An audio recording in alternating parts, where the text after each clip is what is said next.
السلام عليكم ورحمة الله وبركاته. بجمتوتا في جارتمتوتا خردفتوتا كي يقوم جتو نجايا وجرات تنسين جتشام ملقا والتدي بنجرة ربيتني هماس نوجه ترى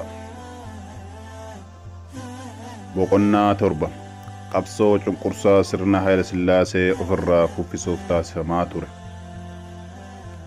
ميدا في جنقرصا هاي السلاسة هدون جرات تطبيا مرما ترون نيادة تما كم مرما ترم مسلموتا قفجتشون هندان دامو هاتو ملي ميدان قدان كان إرقها تره مسلموتا وانتهي مسلمون جنقرصا كان أفرا كاسف قبصو جماتا هساتوران قبصو أديم سمي كان إبسوف مقانا موتا يروسان مرمي براديرا تايساتوران أكفاكينياتي توكو خافنيها إلالو warroota sanneen keessa Adam Jilo Abba Biyya Abba Jobir Abdu Karim Ibrahim Hamid Yokawu Jarra Abba Gada Abdullahi Ganamo Hasan Ibrahim Yokawu Elemo Qiltu Haji Adam Saddo Haji Adam Jiro Haji Hasan Tefo Haji Hussein Sura Haji Umar Qebalo Hussein Darmo Hussein Wado Ismi Abba Washa General Waqo Gutu Usu General Hussein Bune Colonel Ali Chirri Siraj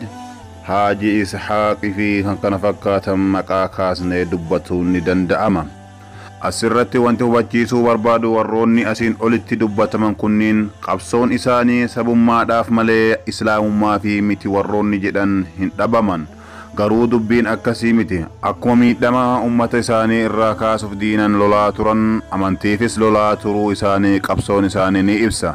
Seenanis ragaa baha. Hedduun isaanii irraa uffanni mallattoo islaamaa ta'e kan akka amaamaa fi koofiyyaa mataa isaanii irraa hin bu'u. Fakkeenyaaf Haji Adam Saaddoo, Jeneraal Waaqoo Guutuu fi Jaarraa Abbaa Gadaa fa'a koofiyyaa mataa isaaniitiin adda hin baatu. Isaan asiin olitti maqaan isaanii dubbatame seenaa hunda isaanii dubbatuun baay'ee nu fageessa. Mata duree irraallee nu baasa. Haa ta'u garuu mee isaan keessaa nama hamma gabaabdullee ta'u haa laallu. Hasan Ibrahim Yokawu Elemoo Qilxuu Harargee lixaa aanaa Qarsaa Laangee bakka jedhamtu bira ganda Bululloo jedhamtutti dhalate.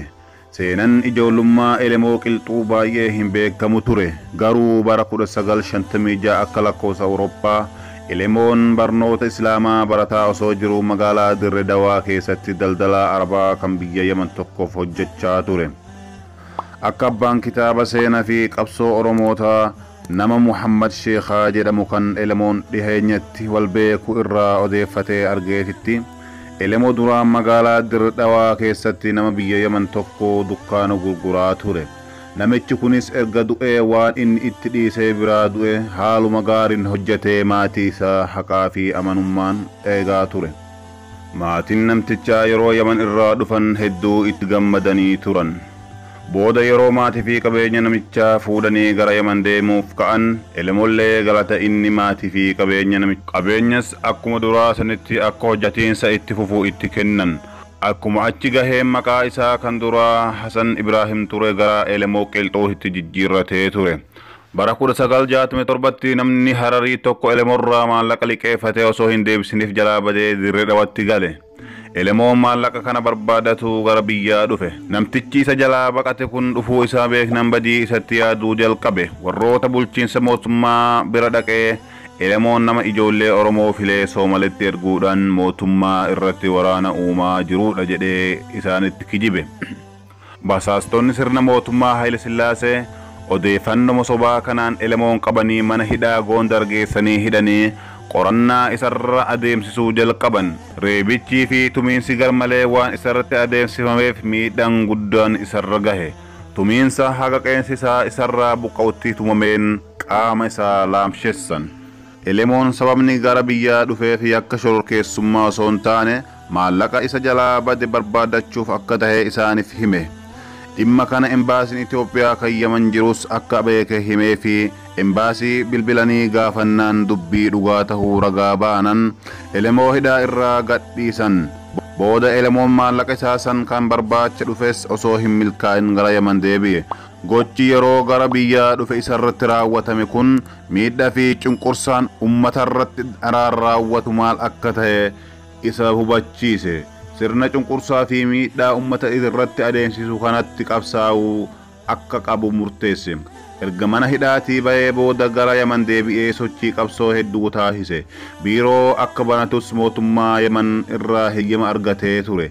Yeroo jaarraa abbaa gadaa fa'aa Soomalee irraa gara Yaman dhufan isaanin waliin walgahii waa'ee qabsoo waliin mari'ataa turan. Dhaaba adda bilisummaa Oromootis walumaan hundeessan. Jaarraa fi Huseen Suraa waliin tahuudhaan waa'ee qabsoo isaanii kana ummata biyya adda addaatti ibsuufis biyyoota akka Iraaq, Suuriyaa fi Misrii deemaniiru. Leenjii waraanatis biyya Suuriyaatti fudhatee turuu isaa ni himama. Kana qofa osoo hin taane meeshaa waraanatis gargaarsa gaafatee gara biyyaa seensisaa ture. Booda irratti gara biyyaa deebi'ee hiriyaa isaa Hundee Taqiifaa wajjin qabsoo waraanaa jalqabuuf gara Galamsoo deeman. Elemoo fi hiriyaan isaa kun dhoksaadhaan humna waraanaa ijaaruu jalqaban. Abbaan Hundee humna waraanaa riphee lolaa kana tulluu Carcar irratti bakka gubbaa qorichaa jedhamu irratti akka buufatan gorsa kenneef. Caamsaa bara 1974 akka lakkoofsa Awurooppaatti Elemoon hiriyoota isaa nama 20 waliin gubbaa qorichaa irratti buufata yookaan kaampii waraanaa dhaabe. Waraana Habashootaa waliin lola cimaa erga adeemsisaa ture booda lola kana keessatti wareegame. Abbaan kitaaba seenaa fi qabsoo Oromootaa waa'ee Elemoo irratti yaada asiin gadii kana barreesse. Akka manguddoon Heekal Hasan jedhamu nuuf odeessetti Elemoon biyya Yaman magaalaa Adan irraa ka'ee karaa Asabiitiin biyyatti deebi'e. Odeeffannoo biraatiin immoo Elemoon barnoota lolaa sadarkaa ol'aanan biyya Suuriyaatti xumuratee gara biyyatti deebi'ee jedhama. Tarii barnoota lolaa biyya Suuriyaatti xumuree yeroo achirraa galu gara Yaman goree karaa buufata Asabiitiin biyyatti deebi'uun ni mala. Akkuma biyyatti deebi'een gaara Harar keessatti galee miidhaa Haayile Sillaasee mormuun qabsoo jalqabe. Warroota akka Ahmad Taqii, Siraaj Kamaal fa'a waliin qabsoo cimaa adeemsisaa turan. Erga sirna Haayile Sillaasee irratti hooggantummaan qabsoo hadhaawaa adeemsisaa ture fulbaana 6 bara 1974 akka lakkoofsa Awurooppaa. Guyyaa 13 bara 1966 akka lakkoofsa Itoophiyaa bakka Xiiroo jedhamtutti hiriyoota isaa nama hedduu waliin wareegame. Elemoo qilxuu uummata Oromoo biratti nama waa'ee Oromootiif jedhee wareegame jedhameeti beekama. Yaadannoo isaatiifis walaloo hedduun kan barreeffame yoo ta'u, kana keessaa kan Sheekh Bakirii Saphaloo kaasuun ni danda'ama. Akka odeeffannoo hiriyoota Elemoo kan akka Mahmud Shee Muhammad Bookee fa'a irraa argametti Elemoon ilma Abdul Karim jedhamuu fi intala Hanaan jedhamtu yoo argatu isaan lamaanuu biyya Yaman keessa jiraatan. Bulayyaa kiyyaa har'aaf asumatti dhaabnaa kutaa dhufu keessatti mallee seenaa Jeneraal Waaqoo guutuu waliin ilaalta nagaan nuuf taraa agarsiistu. Assalaamu alaikum warahmatullahi wabarakatuh.